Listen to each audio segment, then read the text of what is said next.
Well, hi, YouTubers, I'm back with 41 Years in Boone, as I'm a part of the Happy One Christmas Anthology, and it's called A Catered Affair, and it's by Nancy Warren. Let me read the blurb. Up and coming caterer Marina Shields and gorgeous CEO Clay Archer, what he's doing is good deed for this year, but give Marina's new career a helping hand, and if Clay has his way, Marina is about to get a very steamy Christmas bonus.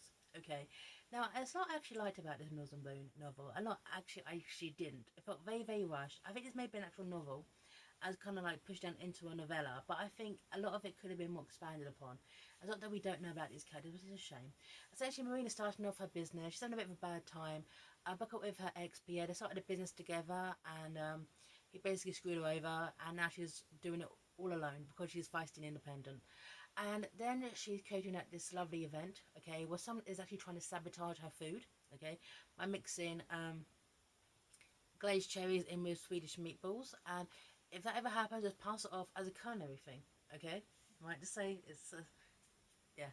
But anyway, so but this is how they mean, okay? Right. This bit here. Clay watched a dishy caterer strut a couple of steps and offered her tray once more. She liked the way she moved. His gaze roamed her figure, and he liked her even better, noting that her sexy gait was exaggerated by a pair of strappy black stilettos. Some things he'd never seen before in a caterer. Those spike heels and a free apron could give a man ideas. With her short, sleek black hair, elfin face, and men's magazine body, Marina was at least as tasty as what he'd just eaten. He realised that her entire being, including his taste buds, had been so concentrated on the woman he could have been eating turnip clippings before he'd noticed. "Well, what do you think?" asked Aaron, following the direction of his gaze. They said exactly what he was thinking. She looked better in nothing but that apron and those stilettos. It was one of those bizarre instances that sometimes occur. At the moment he spoke, the song had ended. Everyone in the room either ran out of things to say or paused to sip a drink. Right. He hadn't bothered to lower his voice, thinking the noise would cover his unguarded remark, but there was a moment of crystal silence, where his words rang out louder than the Hallelujah chorus. He had a cup of Snickers near him, and the long, elegant back of Marina Shields went rigid for a second. Yes. So he makes that remark, okay, kind of sexist. And one thing I liked about Marina is Clay decides to go to Marina's house, which, okay, is kind of weird, okay, to apologise with flowers, and she calls him out on his sexist behaviour, and actually does apologise. Okay, he says, I'm sorry, it was a horrible remark to make, and they start something. They absolutely start something, okay, right. This bit here, though. The fact is that automatically, though, that Clay wants her, okay, right. She was, he realised, a great hostess. He'd love to see in her own home, presiding over dinner parties or cocktail parties. An image flashed into her mind of a long black gown, no apron, hosting an elegant dinner party. With a start, he realised he projected her into his own house. Not that was surprising. He should imagine a good hostess in his home. That wasn't the that was why he bought the barn of a place in Shaughnessy, wasn't it, to entertain clients? Right. He shifted uncomfortably. Kay had never been any good at lying to himself. The truth is, he had bought the house because it represented everything he'd never known growing up. Permanent stability, wealth, social position, and most of all, it was a home for broad and family. Clay wants a family. Clay wants Marina, basically. So, and let's face it, you're getting a caterer. So, right. And it's kind of weird. Maybe this need a bit more depth for dynamic, okay? But Kay just basically shows up and gets shown up to his events, okay, that she's catering. It feels kind of stalkish. Can't help it. Okay, right. And Marina calls him out on it. "Are you having me followed?" "No, so drastic. My secretary simply sorts for the invites and finds out which ones you're catering. You invited to all these events. The business social, she can understand, but a charity gala?" "Jazz, my secretary, has an amazing network. I know I don't question her information. She'd be flattered. Normally I only go to events I absolutely have to, but this week I haven't eaten anything bigger than a poker chip. And by the way, what is creme fraiche?" Darling, just Google that. Okay? Right. She donned a quiz mark. "I'm sorry, Clay, but you're wasting your time. And your secretaries. I have to devote all my time and energy to building my business." He nodded. "I respect that. I'm a self-made man. But it's a free advice from a guy who's been there. Don't work so hard. You lose all the fun in life." Right. And I had to answer him she didn't, and moved mechanically away, taking her full tray back to the kitchen in preoccupation with his words. She expected that a clear refusal would be the end of it, and that she forced herself to believe she'd done the right thing. Yes, he basically stalks her.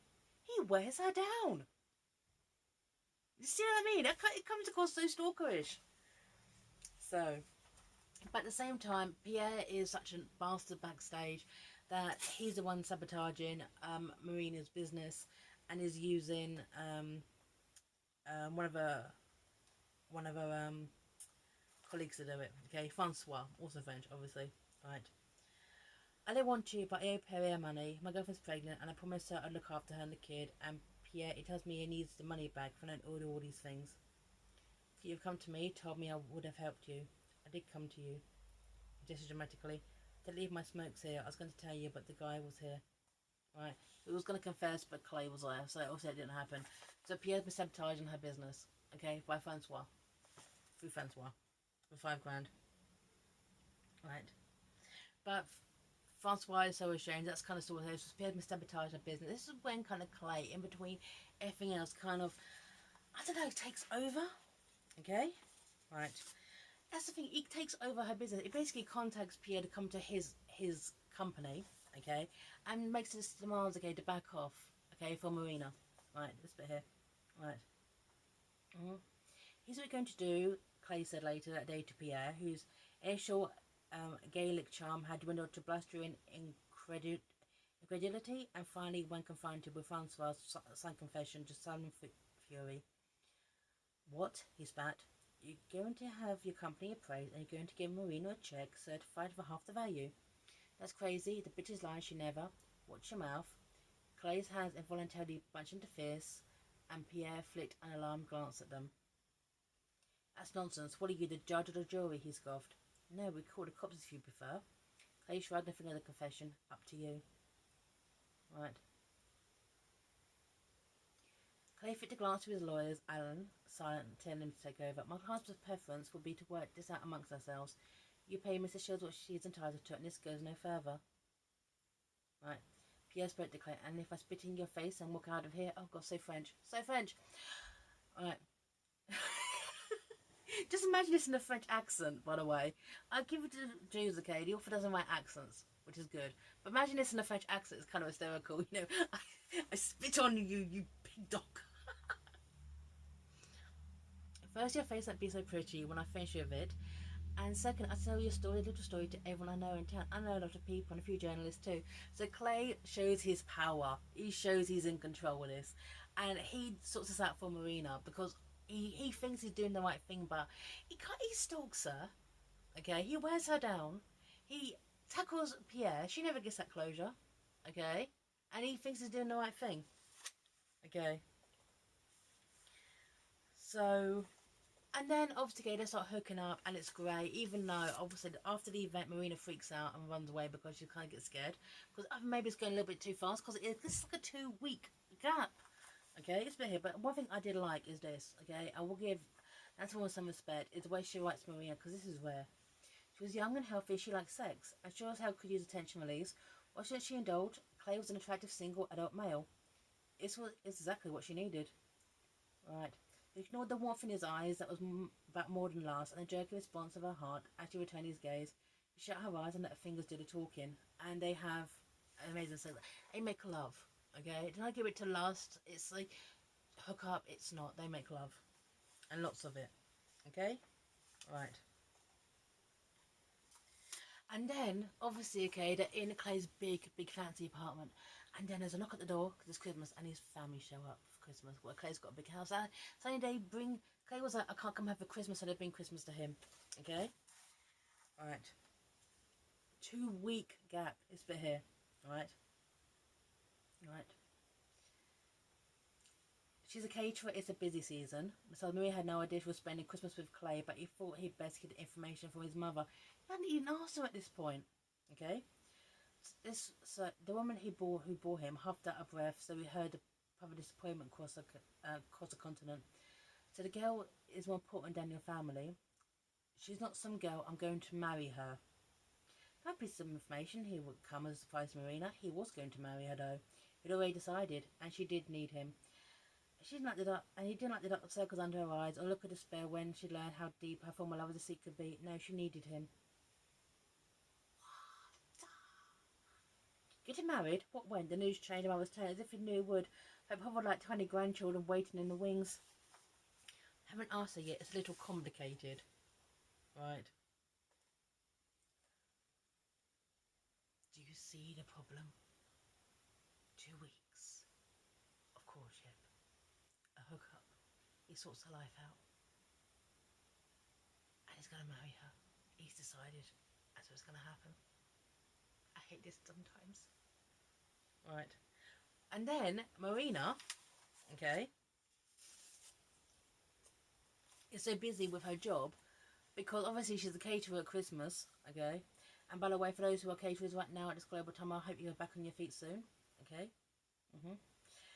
That the fact is that Marina runs away after their first actual hookup because she's kind of scared and it's going a little bit too fast, which is justified. And this bit here, okay, right. You saw him on the 4th day of an endless string of cocktail social she caters, so unaffected and casual that she almost tripped over her heels and his face planted into the caviar and toast points.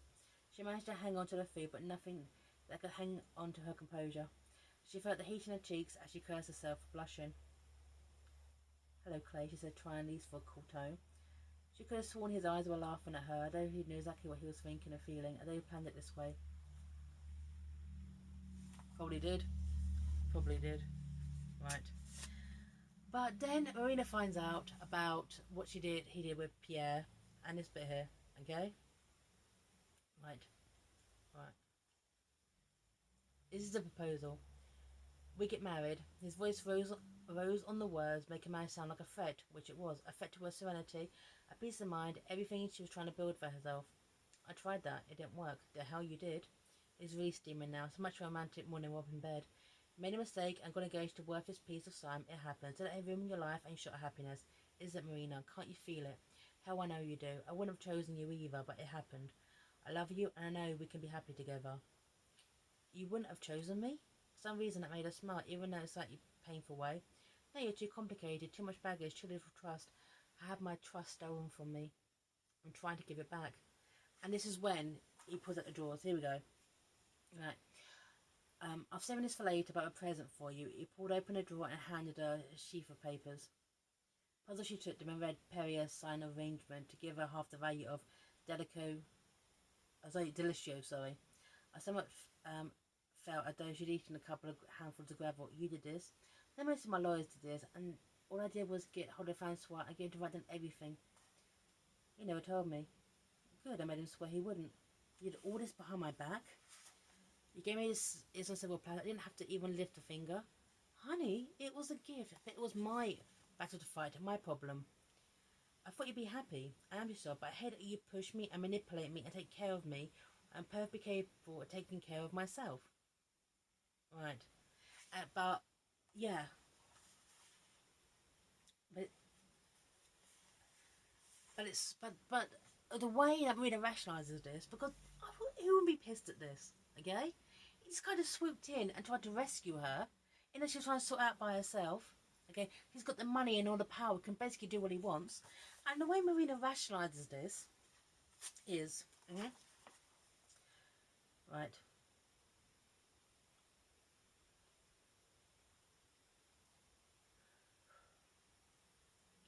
Marina gasped from the realisation that what she wanted, a man to love, a family to take to a park on a cold, clear day. She kept walking. She tried that before. Believed in love and it failed her. No, she realised, it was Pierre who failed her. He'd taken her love and stolen her money. But Clay had helped to get her money back. And Clay had given her love and wanted her to get hers first. Clay was not Pierre. He wasn't anything like him. And what she felt for Clay was nothing like she felt for Pierre. She walked faster till truth hit her. She loved Clay. She really, really, true, deaf to us part, loved him. He asked her to marry him and she'd run. He said over Christmas because he wanted to be with her. Was she an idiot? The love of her life was giving her everything she wanted on a silver platter, and she was turning up her nose. And then Marina runs to the house, and then they get engaged, literally, straight away. After that, 2 days later, she runs to the house and says yes. Okay? With a cake. This book is screwed up. This novella is screwed up. So many great potentials, okay? Actually, it is well written. I get Nancy wants some respect. It is well written. But the fact is, okay, that this guy just swoops in and says it, and in the end he's like, oh, I love you, Clay. or to be with you. And also, one thing that actually is instigate is when Clay turned around and his fantasy was not seeing Marina as being successful at her career. Well, his fantasy of her was seeing her hosting a party at his own house. Yeah. So, Catered Affair by Nancy Warren. Well written, but seriously, darling, seriously, come on. And it was published. Well, this book was published in 2003. So, hey, hey. For 1 years of Meals and Boons. Sign off here. Take care, y'all. Bye now.